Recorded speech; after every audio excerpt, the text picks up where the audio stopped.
Lini masa media sosial ramai membahas video pemeriksaan oleh anggota Polri dan TNI terhadap seorang pedagang es gabus di Kemayoran, Jakarta Pusat. Pedagang es gabus itu diduga menjual jajanan yang dibuat dari bahan spons sehingga berbahaya untuk dikonsumsi.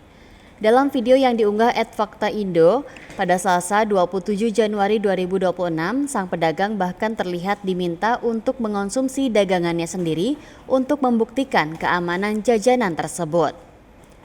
Setelah dicek di laboratorium, jajanan pasar yang diduga terbuat dari spons itu dinyatakan aman dan layak dikonsumsi. Seperti jajanan pasar lainnya, es gabus atau es kue adalah jajanan tradisional yang terbuat dari tepung dan santan. Tekstur makanan ini ringan, berpori, dan empuk saat digigit sehingga dinamakan gabus. Dihimpun dari pemberitaan kompas.com, berikut ini sederet fakta jajanan tradisional es gabus yang dicurigai palsu dan berbahaya.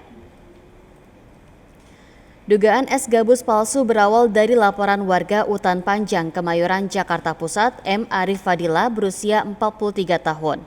Melalui call center 110, dia melaporkan bahwa ada penjual makanan tidak layak konsumsi. Pedagang tersebut bernama Sudrajat yang tinggal di Bojonggede, Bogor.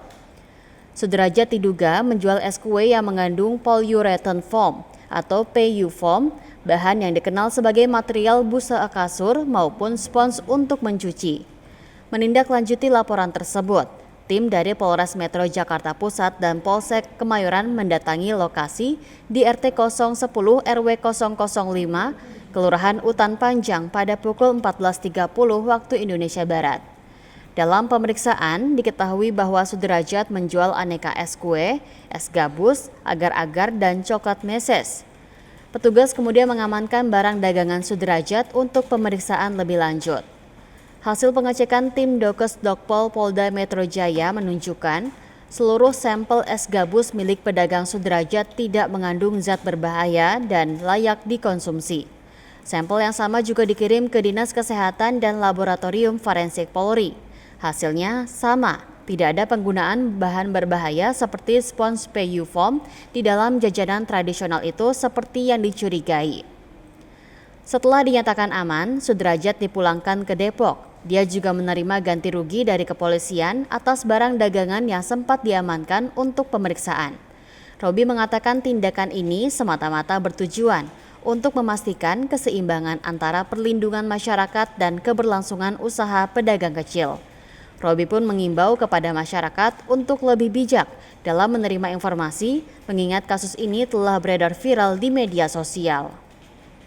Dilansir dari kompas.com, pada Senin 26 Januari 2026, es gabus adalah jajanan tradisional yang terbuat dari tepung hunkwe, sagu atau tapioka dan dicampur dengan santan, gula, dan air.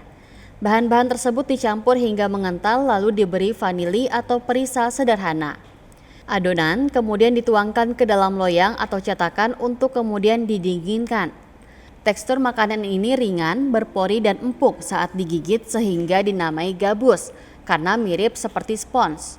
Umumnya, es gabus berukuran balok panjang yang kemudian dipotong-potong kecil saat disajikan.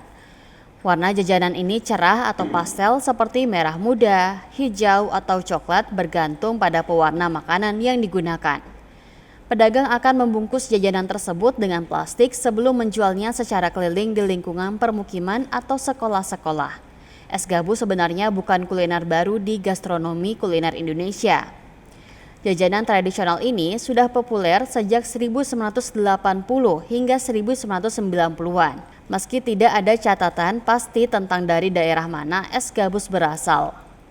Terkait viralnya video aparat kepolisian yang menuduh Sudrajat menjual es gabus palsu, Babin Kamtibmas Kelurahan Kampung Rawa, Johar Baru, Jakarta Pusat, Aibtu Ihwan Mulyadi akhirnya mengaku salah dan meminta maaf.